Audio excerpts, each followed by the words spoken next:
un petit témoignage de mon cas, moi. Le Saint-Esprit m'avait amené en quelque part, ok? Dans un ministère, puis tout avait l'air beau. Et le Saint-Esprit m'avait témoigné aussi que ce ministère, c'était un ministère intègre. Et tout ça là, ok? Parce que moi, qu'est-ce que je savais de tout ça? Ok, moi, j'avais un background de religion. Donc, le Saint-Esprit, je ne connaissais pas. J'avais entendu parler, mais dans la religion où j'étais avant, le Saint-Esprit est juste une figure de... En tout cas, là, c'est genre, c'est une affaire banale, là. Tu sais, c'est quelque chose qui existait, mais dans l'église primitive. Donc, le Saint-Esprit, là, c'était juste ça, là. C'était juste dans les livres, là. Bon. Ok? C'était ça. Donc, quand le Saint-Esprit, maintenant, se révèle à moi et que je commence à écouter, à comprendre qu'est-ce que Dieu veut, où est-ce qu'il m'emmène, tout ça, maintenant, mon âme s'est attachée à un endroit en particulier. Et là, dès que j'étais arrivé dans ce lieu, l'Éternel m'avait dit que spirituellement, on allait essayer de me garder là-bas pour telle raison. Là, ok, bref. Mais moi, j'étais resté parce que l'endroit était beau. Et puis, tu sais, ça concordait quand même à une certaine, je vais dire philosophie. Une certaine philosophie que j'avais dans cette époque-là. Parce que c'était plutôt ma tête qui me gardait là, ok? Mais mon esprit ne voulait pas être là, mais ma tête me gardait là. À un moment donné, et je vais vous donner en même temps un indice, si vous êtes en mauvais endroit là, vous n'allez pas prospérer. Votre âme ne prospérera pas. Pas parce que l'endroit est pas parce que le ministère n'est pas légitime, mais c'est ce que Dieu a pour toi, ce qu'il veut, là où il veut prospérer, ce qu'il doit travailler en toi, se trouve ailleurs. D'accord? Pas là où tu te trouves. Donc, dans mon cas, j'étais bien là, au niveau de la ça me paraissait très bien puissant, puis je voyais la perspective là. Mais il ne fallait pas que je sois là. Je m'étais entêté pendant un bon 2 ans, et je vous dis spirituellement, je suis passé de, I dried up. J'avais vraiment sec. Je n'avais plus, j'étais à sec spirituellement. Je ne grandissais pas. Je ne prospérais pas. Mon âme ne prospérait pas. I was a mess. Jusqu'à ce que quelque chose soit arrivé, puis voilà, je suis parti de là. Mais bref, anyway, j'étais forcé de là. Un jour, peut-être vous connaîtrez toute l'histoire. Et là, je suis arrivé dans un deuxième ministère, quand Dieu m'a amené là. Vraiment, j'étais négative par rapport à l'endroit et tout. Et puis là, ça répondait pas vraiment à ma pensée humaine et tout ça. Là, bref, tu sais, ma philosophie ne fonctionnait pas. Là, bref. Puis j'aimais pas les lieux physiques. Mais l'Éternel voulait que je sois là pendant un certain temps. Alors, j'étais parti là. J'ai sacré mon cœur. Puis l'Éternel m'a ramené. OK? And then, je suis encore parti. Et l'Éternel m'a encore ramené. Mais, listen, à un moment donné, dans mon esprit, j'ai entendu, vous savez comme le papillon là, le papillon il rentre dans un cocon. Il y a un temps, il y a une saison où il doit prendre son envol. Il doit se détacher, il devient le papillon. Il a un cocon, c'est la chenille qui se métamorphose en papillon. J'ai entendu dans mon esprit que c'est comme une métamorphose. Maintenant, c'était un nouvel chapitre. C'est un nouveau chapitre, une nouvelle saison. Mais moi, je vais vous dire une autre affaire. Mon âme s'est attachée. Les émotions étaient là. Il faut admettre. Donc I was like, man, tu sais quoi là? Ça c'est les émotions, les sentiments. Mais j'ai une bonne nouvelle pour vous. Et pour moi, pour toi en particulier tu n'es pas un bloc de sentiments ni un bloc d'émotions. Tu es divin, tu es de Dieu. Tu as un esprit que Dieu conduit, le Saint-Esprit. Tu es conscient. Et que tu sois conscient ou pas, il y a des choses qui se passent dans ta vie parce que Dieu les a faites. D'accord?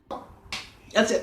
Mais maintenant, si tu es conscient que tu es guidé par le Saint-Esprit et tout ça, là, je vais juste te dire, ne laisse pas tes émotions ni tes sentiments te garder quelque part ou une pensée philosophique, une pensée, un raisonnement humain te garder là.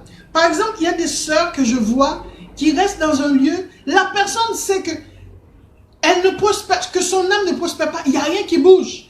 Que ce soit au niveau personnel, ça fonctionne pas. Que ce soit social, ça marche pas. Que ce soit économique, la personne, elle sèche. Ok? Il y a beaucoup de signes externes qui vont te dire si tu es dans le bon, si tu es au bon endroit ou pas. C'est important. Maintenant, il faut aussi que tu sois focus. Si tu n'es pas focalisé, c'est sûr que même si tu es au bon endroit, là, il va rien se passer. D'accord? I know what I'm talking about. Ha! J'ai tout un chapitre. Ok? Bon. C'est là-bas. Je suis là pour te dire. Ta loyauté, elle doit être envers Dieu. Envers ta destinée. Parce que ta destinée là, elle est unique. Si toi tu ne te lèves pas pour faire ce que Dieu te demande de faire, si tu restes attaché à « Oh, c'est mon pasteur. Ah, moi je suis baptiste. Ah, moi je suis adventiste. Ah, moi je suis pentecôtiste. Ah, moi c'est... » Mais quand tu es dans l'appel de Dieu, l'Éternel t'a pas étiqueté d'étiquette de religion. Il dit « Tu es mon fils, ma fille bien-aimée. » So, quand tu es conscient qu'il est mon berger, il va te conduire lui-même. Maintenant, this is the word. Ne reste pas là où tu ne dois pas être. Parce que ton âme, ton avenir, ta prospérité, ta vie en abondance en dépend. Et qui dit ta vie en abondance dit aussi d'autres personnes qui doivent être impactées par l'onction que Dieu a mis dans ta vie. Donc, it's not really about you. It's about the kingdom of God. It's about avancer le royaume de Dieu et obéir à Dieu. Parce que ta loyauté, si elle est mal placée, tu vas sécher pour rien. Moi, j'avais séché pendant 2 ans. 2 ans. Je vous le dis, là. À tous les points, j'avais séché, j'avais quasi... Regarde, j'avais tout perdu. Mais j'avais toujours... Tu sais, j'étais toujours resté là. C'était les émotions et les sentiments. Ok? Et aussi, remets-toi en question. Si c'est les émotions et les sentiments, qu'est-ce que cet endroit-là ou ce ministère-là représente? Est-ce que c'est l'homme de Dieu qui t'intéresse? Tu sais, celui qui est en avant là, tu y vas parce que, hey, mon Dieu qui parle bien, Kate. Quand il parle là, you got goosebumps, you know, you got chills. Quand il ouvre la bouche, mes amis, c'est tellement, oh, my God, yo, ah, tu te sens comme, waouh. Puis là, tu veux pas quitter. Et si un jour, il est pas dans le service de ton église, tout ça là, eh bien, vous parlez. You feel like God did not talk today. Ah bon? Parce que c'est juste lui que Dieu peut utiliser pour te parler, toi là. Ok? Many of you know what I'm talking about. Plusieurs d'entre vous, vous comprenez. Aller dans une assemblée ne devrait pas être... En fait, l'objectif, ce n'est pas d'idolâtrer l'équipe. Ce n'est pas de les mettre sur le piédestal. Dieu te conduit parce qu'il est ton bon berger. Dieu te conduit parce qu'il connaît dans les verts pâturages. Si tu veux stationner ta voiture, le Saint-Esprit va t'envoyer des signes. Il va te parler, je t'assure. Tu vas entendre Dieu te parler. C'est clair. Mais la décision te revient.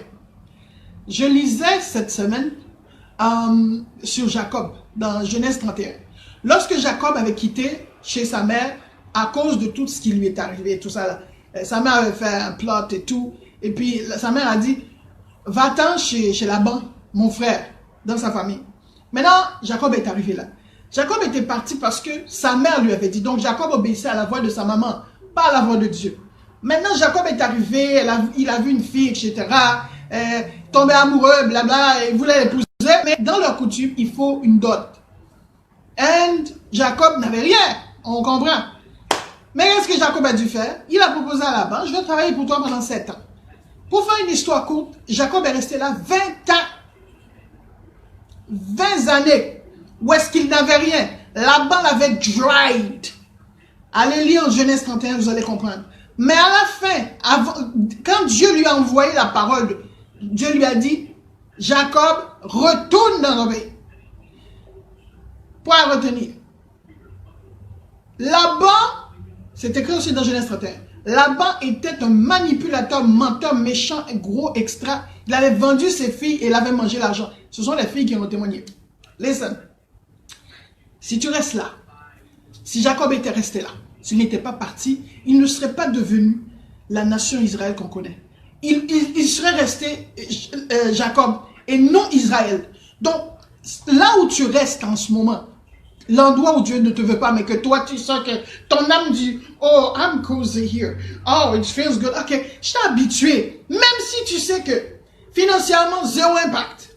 Socialement, zéro impact. Mais parce que le leader, il fait des choses, il dit des choses, mais toi, you are not growing. But you still want to go there. Et puis, comme on dit, toutes tes affaires sont à terre. But you don't care.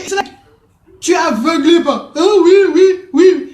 Mais t'es pas là pour être aveuglé. Ok, I've been a long way, ok? Vous comprenez l'histoire? Je viens de loin, je viens de loin. J'étais dépendante affective incroyable. Et puis c'est comme si, moi là, en tout cas, il m'en fallait, puis c'était comme, give me. I'm thirsty, I need, I'm hungry. Mais, you know what? Allez, nous soyons bien là. On va dire, à partir de 2020, certaines choses, je ne vais pas les annoncer maintenant parce que j'ai pris des résolutions de ne plus annoncer mes affaires comme ça, parce que ça va jouer des tours. Sauf quand ça sera le temps, je vous dirai de quoi il en est là, mais bref. 2020, il va y avoir des affaires. Mais entre autres, vous allez... plusieurs d'entre vous, vous comprendrez que aller à l'église là, ce n'est pas, comment dire, c'est pas une affaire, ce n'est pas une affaire banale, mais il faut comprendre pourquoi. Il faut saisir Dieu. Il faut saisir qu'est-ce que Dieu veut faire quoi avec moi. Bon, est-ce que c'est facile? Non, parce qu'on est là, on a les habitudes, you know. Pas facile. Mais c'est possible. C'est possible d'être calme. Oui, c'est possible que tu commandes à ton âme de se calmer et aussi à tes pensées de rester calme. It's not easy. Je vous le dis, c'est pas facile. Surtout si tu réfléchis très très rapidement. Si tu es quelqu'un qui prend des décisions en claquant des doigts là, it's not easy. Wow, parce que toi, tu veux passer à autre chose tout de suite. Mais avec Dieu, là, il faut la patience. C'est pas la lenteur, la patience. La patience, c'est plus que ça. Je découvre ça. Ok, I'm having fun with you today. Je découvre ça. La patience, ça n'a rien à voir avec... Non, la patience pour attendre Dieu là. Je peux pas le décrire. Mais c'est pas la lenteur. Et sometimes, parfois tu poses des questions à Dieu. Tu vas poser une question à Dieu. Et puis tu vas penser peut-être que ça va te prendre une éternité là. J'ai déjà vécu ça aussi. Et then, Dieu te répond tout de suite. Tu dis, hein, comme je me suis tourmenté pour avoir une réponse qui m'a donné en ça 2 secondes. Bonjour. So, la patience n'est pas la lenteur. Et quand tu attends après Dieu, it's rewarding. Comment? Tu reçois des... En tout cas, it's fulfilling. C'est vraiment... J'ai seulement le mot anglais là. Fulfilling. Ça te remplit, ça te... Waouh! Tu es bien! You know, tu es bien. Et puis tu reçois quelque chose que tu ne peux pas expliquer. Mais Dieu te donne vraiment ce que tu as besoin. Il faut tester Dieu pour comprendre ce que je dis. Parce que Dieu, c'est... Dieu, l'Éternel dit, Jésus avait dit ça aux pharisiens. Vous dites aux gens de faire des choses, mais vous ne les faites pas. Il faut pratiquer Dieu. Quand tu commences à pratiquer Dieu, it's a whole new thing.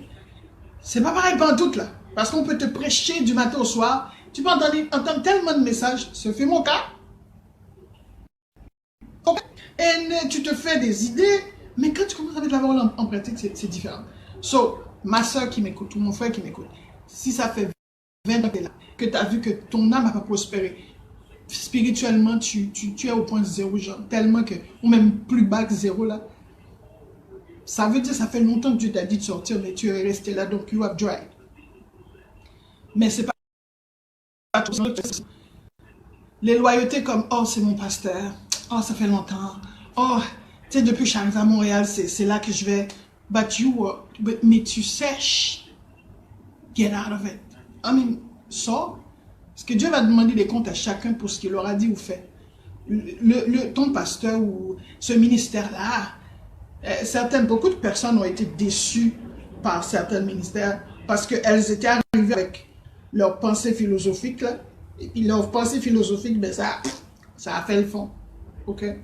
Parce que Il n'y a que Dieu qui ne peut pas tromper. Il n'y a que Dieu qui peut te remplir infiniment au-delà de tout ce que tu peux penser ou demander. Il n'y a que Dieu qui peut satisfaire ton besoin d'amour, d'approbation, de chérie, tu es magnifique.